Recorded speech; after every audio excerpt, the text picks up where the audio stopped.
Di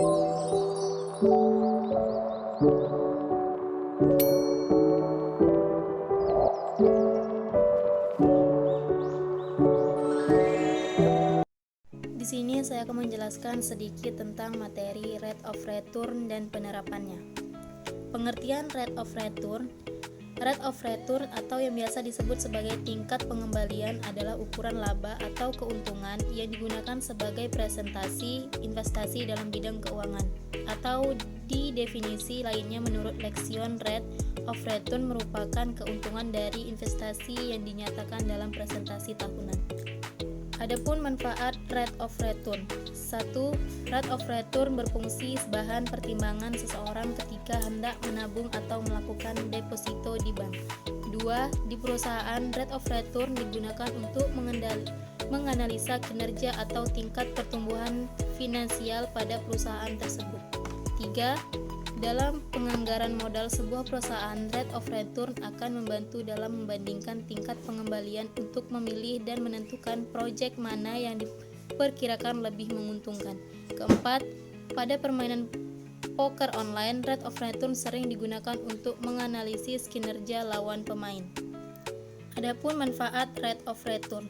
Rate of return bermanfaat bagi investasi sebagai tingkat pengembalian. Dengan mengetahui tingkat pengembalian investasi, maka segala kegiatan operasional dapat dievaluasi tingkat pengembalian investasinya.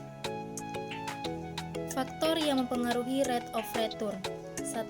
Jumlah pembelian.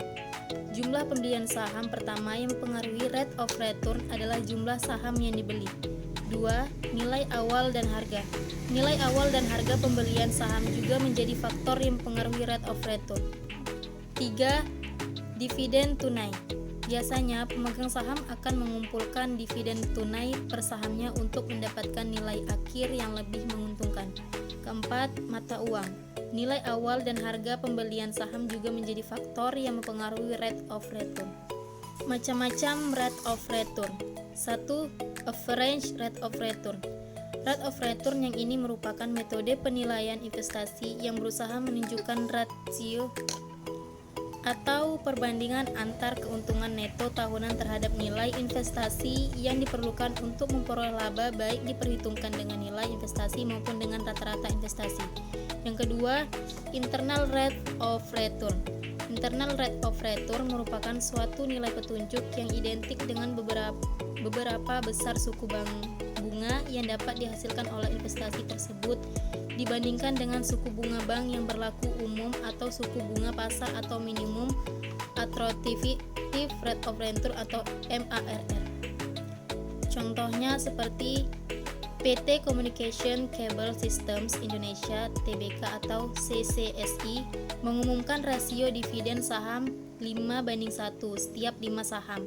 Lama akan mendapat 1 saham baru. Harga penutupan saham yang berlaku 540 per lembar. Jadi, kalau kamu punya 100 lembar saham, CCSI bisa menerima 2 lembar saham tambahan. Terima kasih. Wassalamualaikum warahmatullahi wabarakatuh.